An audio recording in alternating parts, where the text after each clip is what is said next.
Hello guys and welcome back to my channel. If you are new here, welcome. I do storytime videos just like this one, so if you are interested, you might want to subscribe and turn on all notifications so you can be notified every time I post a new video. Also, I have timestamps in the description box so you can skip through the stories if you want. Boy, do I have a story for you guys. What my wife's done to me. Honestly, I'd never thought I'd be here in my life. My wife has done the unthinkable. In 2014, a year after we started dating, I found a message thread on her phone with exchanged pictures. She told me her phone was hacked. I really didn't believe it, but I told myself to and moved on from it. We had our first child together in 2016 and got married in October 2018, second kid and a house in 2019. I thought life was good, boring, monotonous, but good. This year I had a vasectomy. And a few weeks after, my interest in the bedroom started changing. We explored some things and eventually she showed me a text conversation she was having with my best friend. It was obviously missing pieces. So I asked her to explain and she denied it. I pulled her text message history for the last 3 months and found thousands of messages between them. For 10 days, we argued about this. Then eventually I told her I wanted to have her deleted messages recovered by a data recovery service. She eventually admitted she's been sexting with him for 4 months. 4 months, people, since just after I got the vasectomy. She told me they exchanged pictures and phone calls and that he convinced her to buy a wireless vibrator. A wireless vibrator that he could use on her over the internet. Oh my god, this lady has been busy, guys. Several days later, when she realized I was still gonna get her phone messages recovered, she admitted she had sex with a former coworker of hers. She said she did it earlier this year. 3 days later, she tells me there's more. She tells me that she didn't really have sex with that coworker this year. It was actually in 2019, and that she also met up with him once for a blowjob. Wow. We're not even done yet. There's more. She then told me she's been having sex with her best friend and doesn't know how long it's been going on for. She has some memory problems from a medical condition. She said it definitely started before we were married, so this lady has been cheating before they even got together. Possibly before our first kid. She also told me about another guy. Okay, she's not done yet. She has more.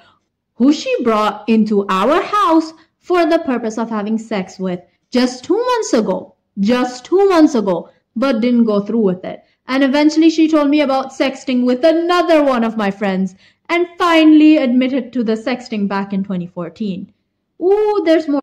The data recovery of her phone failed. I looked at all her Facebook message history, Google location history, and other digital histories. I discovered one additional person she was sexting with. Okay, she wasn't done with all that. She wanted more.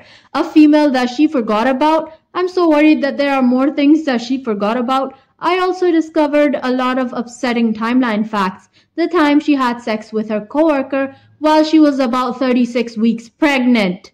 Like, you're carrying someone else's child who you are married to, and then you're gonna go ahead and have sex with someone else while you're 36 weeks pregnant. On the morning of my 30th birthday party, one of the times with her best friend was about 10 days before we get married. Like, you had 10 days, girl. You could have decided not to marry him, but no. There's more. And she recorded it, and I unfortunately found it. That image will never leave my brain. And again, just 5 weeks after our wedding, the blowjob meetup happened. Just 6 weeks after getting married. The Wi-Fi vibrator with my friend was on my birthday this year, shortly followed by happy birthday text from each of them. So, they were busy before they even wished this guy. I have no idea what to do. In the absence of a decision, we've entered marriage counseling in attempt to move past this. But it's so severe, I'm worried it's insurmountable. Before anyone says just leave, it's so much more involved than that. If it was still 2014, I'd agree, but now there are kids, marital assets, and 8 years of memories. Here's what the people had to say. You list reasons to stay, but in the end, if you stay, you'll never be free again. She will look at her phone and you'll wonder who she's sexting. There's no amount of deprogramming through therapy that will ever erase it. You will learn to accept coping mechanisms to deal with it. I read a post recently where a man was still suffering desperate 30 years after his wife cheated.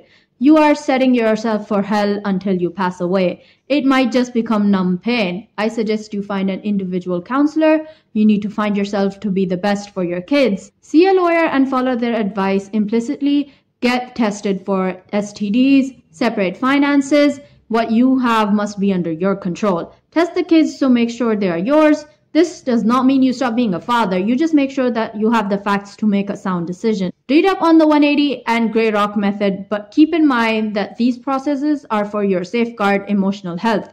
Do not see it as a punishment, but rather as a self-preservation. Take your ring off, sleep in a different room, or kick her out. I opt for kicking her out. But discuss this with the lawyer. Tell everybody that knows you, your wife has cheated. You have done nothing wrong. This is her shame to bear. She has to get the APs to fully disclose what happened. She has to get into individual therapy. She has to come up with a plan to regain her place in a marriage she discarded so easily. Your wife has to do most of the work. Your counseling is for you and your kids' benefit. Definitely not for hers. Go for walks or gym so you can increase your good chemicals like endorphins and such. The natural vitamin D from the sunlight also counters depression to a small margin. Get a friend or family member involved so that you can lean on another. Do not go at it alone. Your wife cannot be trusted to have your best interests at heart, which she proved by performing the most devastating acts of betrayal. You have to see her as an imposter now, and that imposter wants to ruin your world. Do not back down when the begging starts. Here's what someone else had to say. Plus, document and keep absolutely all evidence of her activities. You will most likely need this when it comes time to separating and going for custody. It would seem that a lot of their friends know because she has been effing with them too. Okay guys, tell me your thoughts on this wild story in the comments. Excuse me sir, but your son just shot me. In Iowa, quite a few state parks have shooting ranges that are completely free and just have posted rules. As a rule, everyone is responsible for making sure the range is safe and clean. I had just bought a new pew-pew and wanted to sight it into my shooting style. I'm a left-handed shooter, but right-eye dominant. When I get to the range, there's the usual people there, including the brass thief, but he's a story for another time. The far left lane was open. I move my stuff to the table and start setting up my sled and other equipment. To the right of my lane is a father and son shooting in a tiny bolt-action .22. The gun was one of those that take a key function every time. Now, the kid was maybe 10 years old and seemed to know how to use the rifle because he was loading .22 shorts, using the key to reload and shooting again. He was being safe and keeping it pointed downrange. His dad was giving pointers and overall being a good mentor. I load and reshoot, wait for the range to clear and reset targets. His dad walks away, leaving the kid to shoot. I pick up my rifle and start to wipe the barrel and was planning on waiting for the barrel to cool, shoot, wait, zero, and so on, but no. I hear the kid fumbling with the keys and getting frustrated. Pop. I just got punched in the leg.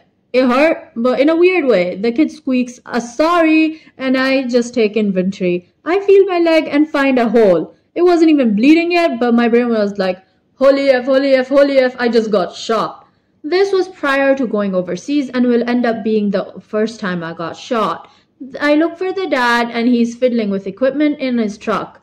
I say, excuse me, sir. He interrupted me saying his son is allowed to shoot and they aren't moving. I say, yes, sir, but the issue is, he just shot me. He laughs and says, no, he didn't. I take my hand off my leg and show him as by now it has started to bleed but not spray. That's good at least. He starts to argue that I must have shot myself because his son has been shooting since he could walk. Wow, who would shoot themselves? That's just crazy. I say accidents happen. I'm not upset. I just need insurance information for the ranger and paramedics as I need to call 911. He offers me $100 to just leave and say it was an accident. I say no and call 911. Other people on the range started to gather and go find a park ranger. The dad keeps arguing, saying his son couldn't have shot me because he doesn't know how to load the gun. And if he did, it was because I was downrange. The kid pipes in and says, yeah, Dad, I do. You showed me how, and I did shoot him. It was an accident. At this point, the dad starts to panic and starts tossing everything into the truck in a scramble to get away. Before he can, another shooter grabs the keys off the kid's table, as they were also the truck keys. The guy gets more and more upset as I sit there with my pinky stuffed in a brand new hole. Eventually, the ranger gets there and everyone starts yelling their side of what happened. The ranger calms everyone down as the police arrive and start sorting through everything. I explained the kid shot me by accident and the dad was freaking out and tried to leave, but another person had his keys. They summoned an ambulance and they looked me over. The officer handcuffed the dad and I was like, wait, he didn't do any harm. I'm not pressing charges. The officer explained that he was a felon and thus not allowed to be around guns anyway. I'm taken away and they removed the bullet. No major harm done, but it did chip my bone. Anyways, guys, what do you think about this story? I would love to hear your thoughts in the comments. Okay guys, that is all we have for today. If you did enjoy the video, make sure you leave a thumbs up as it really does help my channel a lot. And comment down below your thoughts or your favorite parts of the story.